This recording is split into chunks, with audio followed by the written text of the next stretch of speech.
नमस्कार, मैं सारिका आज विदर्भ न्यूज चैनल में आप सभी का हार्दिक स्वागत करती हूँ। आज हम मुलाकात करने आए सोनिया नगर के निवासी रविंद्र जी आतराम इनसे। तो चलिए जानते हैं उनकी क्या समस्या है। नमस्कार, मी हाव रवींद्र आर पी आत्राम, अखिल भारतीय आदिवासी विकास परिषद जिल्हा कार्याध्यक्ष. मी गेल्या काही 4-5 वर्षापासून राजुरा विधानसभा व राजुरा शहरामध्ये इथं काही कार्यकारिणी करतो व इतर समाजाची पण कार्यकारिणी करतो.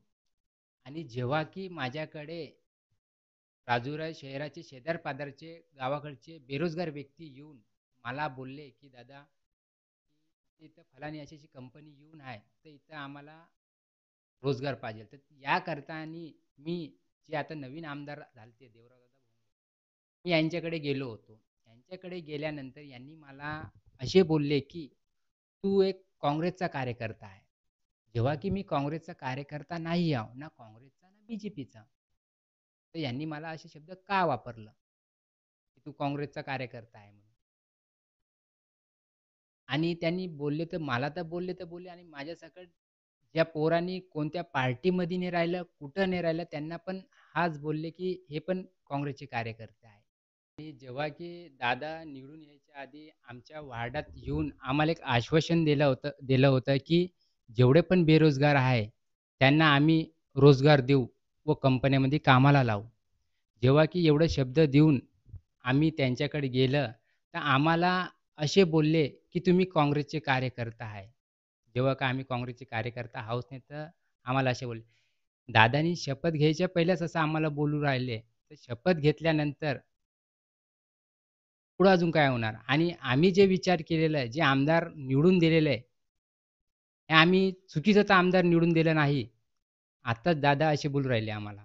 राजुरा विधानसभा क्षेत्राचे जे नवनिर्वाचित आमदार आहेत देवराव दादा भोंगळे, तर यांच्याशी तुम्ही काय अपेक्षा ठेवतात? दादाशी अपेक्षा आमची एकच आहे, की त्यांनी जे निवडून यायच्या आधी त्यांनी जे आश्वासन दिलं, की राजुरा विधानसभामध्ये व राजुरा शहरामध्ये एकही बेरोजगार राहणार नाही आणि सगळ्यांना रोजगार देऊ. जेव्हा की हा शब्द त्यांनी दिल्यानंतर ते निवडून आल्यानंतर आम्ही त्यांच्या इथे गेलो, त्यांच्याशी मुलाखत टाकून त्यांच्याशी बोललो, की दादा आमचे एवढे-एवढे काही मुलं आहे, आम्ही रोजगार आहोत आणि आम्हाला इथं-इथं. तर त्यांनी डायरेक्टली बोलले, की तुम्ही काँग्रेसचे कार्यकर्ता आहे. जेव्हा की आम्ही काँग्रेसचे कार्यकर्ता आहेच नाही, तर त्यांनी अशा बोलल्यानंतर तर त्यांनी फक्त म्हणजे त्यांच्याच पार्टीचे कार्यकर्त्यांसाठीच करणार आहे का? आमच्यासाठी करणार नाही का?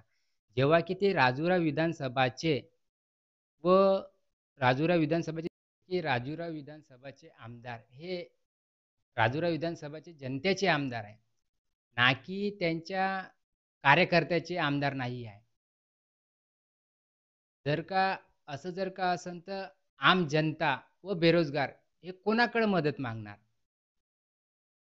ना की आम्ही जर का असा विचार केला जे आमदार आम्ही निवडून दिलं, हे चुकीचा तर निवडून दिला नाही आम्ही. तो क्या लगता है आपको कि जिस प्रकार रविंद्र जी आतराम इन्होंने बताया क्या उस प्रकार यहाँ पे भेदभाव हो रहा है? हमें कमेंट बॉक्स में बताइए और यदि तक अभी तक आपने हमारे चैनल को सब्सक्राइब नहीं किया तो अभी जाके तुरंत कीजिए और पूरे परिवार के साथ देखते रहिए आजा विदर्भ न्यूज़ चैनल। धन्यवाद।